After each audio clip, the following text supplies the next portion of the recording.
Konnichiwa, meus amores. Nag-aya ang mahal hari.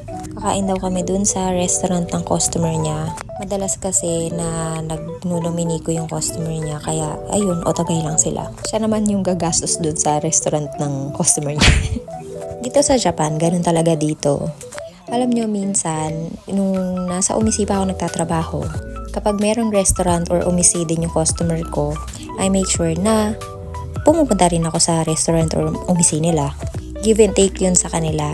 Meron naman mga hapon ng ugali na pupuntahan ka nila sa umisi, pero gusto nila na puntahan mo rin sila.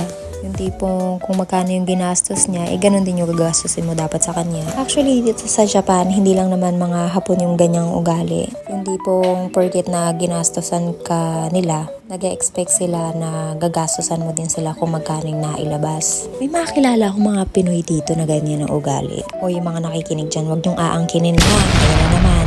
Charot. Pero kidding aside, talagang merong ganun dito. Tapos yung tipong pagka ginastosan mo sila ng alam mo yun, less lang. Compare sa ginastos nila sa'yo. May maririnig at may maririnig ka talaga. Hindi ko kasi alam kung anong tawag sa ugaling ganyan. Yung tipong, kailangan ba lagi may kapalit? And kailangan ba laging kapantay ng binigay mo ang kailangan maibalik sa'yo?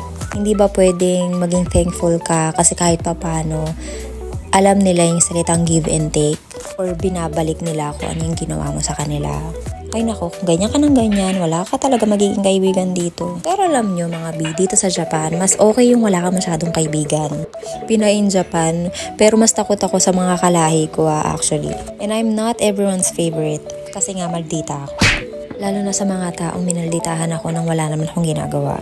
Pero kahit na maldita ako, I make sure na hindi naman ako kabastos-bastos. Kahit na alam kong hindi mo ako gusto. Pag pinansin mo ako, papansinin kita. Pag kinausap mo ako, kakausapin kita.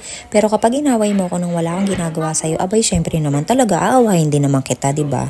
Ano, ikaw lang? Ikaw lang anak ng Diyos, gano'n, charot. Kaya tignan nyo mga B, talagang asawa ko lang yung kabanding ko, asawa ko na yung kasama ko, asawa ko lang talaga yung kachismisan ko. Nga lang, minsan walang kwentang kausap ko eh. Minsan, okay, ganyan. Pero hindi nakikinig. Pero okay na yun, at least safe yung secret ko, di ba? Pero alam nyo, dito ako nanggigil sa part na Sana pala una pa lang, in-order ko na tong kaki fry. Ang sarap, fresh na fresh yung loob. Ang kaso, busog na ako. 4 pieces yan, tapos ang size niya malaki-laki. Hindi na kaya ng tiyan ko, kaya kainat di talagang ubusin. Ayun, dalawa lang nakakain ko. Tas ang init pa, di ba?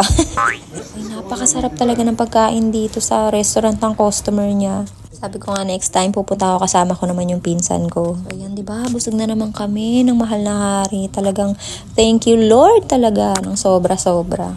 Yung kahit na hindi kasing rangya ng buhay namin ngayon, yung katulad ng buhay namin noon, okay na okay lang sa akin. Basta healthy kami, healthy yung mga bata.